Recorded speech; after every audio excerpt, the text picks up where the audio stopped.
My name is Ben Leffler. Campaigns are year to year, and we need something that is permanent, that's putting out a progressive voice, that's putting out progressive messaging, that's activating people, that's doing all the things that a campaign can't do. Campaigns end.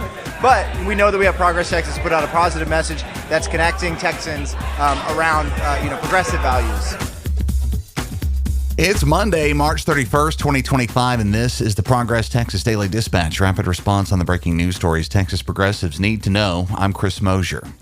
It has been a busy weekend for Texas progressives, and it's nice that there's hopeful and energizing stuff to lead off with this Monday. If you missed it, head back one click in the Progress Texas podcast feed here for statements from Saturday's election session of the Texas Democratic Party's governing committee, the SDEC, in which they elected Kendall Scudder, pretty regular on our pods, to replace the outgoing Gilberto Hinojosa as the party's chairman. Gromer Jeffers Jr. reporting here for the Dallas Morning News that Scudder served as the party's finance chair prior to his election to the state party leadership on Saturday, which comes at a moment where party leaders, activists, and elected officials have been pondering strategies to start winning statewide elections and reversing recent losses in key areas of the state, including and especially South Texas. We hear a lot of talk from the Republican opposition about mandates, generally to our disagreement and disgust. But while the power of the party chair is limited, it's hard not to see a mandate of sorts here for Kendall Scudder.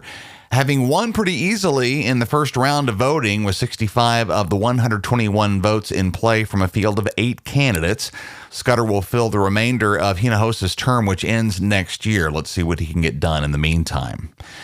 That's where the positive stuff ends, I'm afraid. Next up is the entirely predictable slow walking by Governor Greg Abbott in calling a special election to replace Democratic Congressman Sylvester Turner of Houston, who, as you know, passed away unexpectedly on March 5th, leaving the Democratic minority in the U.S. House down a vote in a situation where every vote is critical. Andrew Schneider at Houston Public Media writes that the deadline for Abbott to call a special election for Congressional District 18 in time to get it on the ballot for the May uniform election came and went on Friday, and that Abbott has not publicly commented about the vacant congressional seat, nor has his office responded to Schneider's request for comment. Michael O. Adams, who teaches political science at Texas Southern University, says Governor Abbott has the power to deem the election an emergency, but given the party politics in play, that seems very unlikely to happen. He could, should he choose to, leave the close to 800,000 Texans who live in the district without representation in the U.S. House, by leaving the seat vacant and the Dems at a disadvantage all the way until the next general election in 2026. Adams says of the governor actually considering those Texans having a voice in that chamber important enough to make a move, quote, I don't think it will happen, given the margins that we see in an extremely divided Congress where every vote matters, unquote. Kayla Guo at the Texas Tribune elaborates on that district and its residents, who ought to be pretty hot about this, I'd say. Congressional District 18 is a solidly blue district encompassing downtown Houston and several of the city's historic neighborhoods, including 3rd Ward and parts of the Heights and Acres homes. About 3/4 of its residents are people of color. Texas House Democratic Caucus Chair and Houston State Rep Gene Wu says, quote, Abbott is leaving 800,000 Texans voiceless at a pivotal moment in our nation's history. The people of Texas need the governor to start doing his job, honor the memory of Sylvester Turner, and give the good people of District 18 their constitutional representation back, unquote, and agreed. Also from the Houston area, specifically Deer Park, who somehow keep electing Briscoe Cain to the state house, yet another example of politics and church that's supposed to be a no-no and central to houses of worship enjoying and maintaining their tax-free status. More from Houston Public Media and reporter Sarah Grunow, who says a Deer Park pastor has drawn scrutiny for condemning the sexuality of a Deer Park ISD superintendent finalist from his pulpit and urging his congregation to reject her appointment. Central Baptist Church Pastor Doug Harris, in a March 16th sermon that you can actually watch from a link in the article in the show notes, urged his flock to oppose Tiffany Regan, the lone finalist for the job, based on her sexual orientation, which itself does not appear to be widely discussed in the press. One piece of Harris's message, quote, when you live a lifestyle of sexual immorality, and that is your corrupted worldview, everything that you do stems out of the worldview of which you have, which means it will only be a matter of time before the wokeism and the sexual immorality begins to be pushed at a fast pace in our district, unquote. In the video, you'll see that Harris's audience's reaction to this was muted at best and was followed by a significant outcry from the Deer Park community, including a petition calling for a public apology. That's also linked in the piece you'll find in the show notes from Houston Public Media. That petition is well past 2,000 signatures this morning. Once again, this kind of stuff's not supposed to be happening in church. Section 501c3 of the Internal Revenue Code prohibits tax-exempt religious organizations from endorsing or opposing political candidates.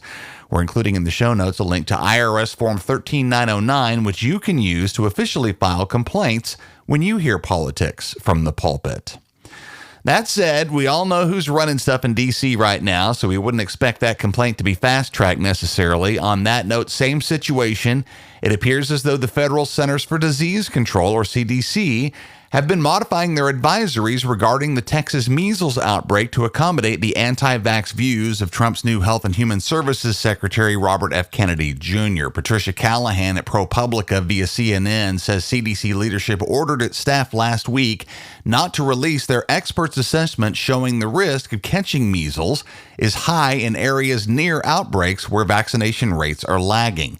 When asked about it by ProPublica, a CDC spokesperson answered that they sat on that information, quote, because it does not say anything that the public doesn't already know, unquote, and going on to reiterate that they consider vaccinations primarily a personal choice these days. Very much RFK talk there. Elections have consequences. Progress Texas is proud to welcome San Antonio Mayor Ron Nirenberg as our guest for a live podcast taping and fundraising party on Tuesday, May the 6th in San Antonio.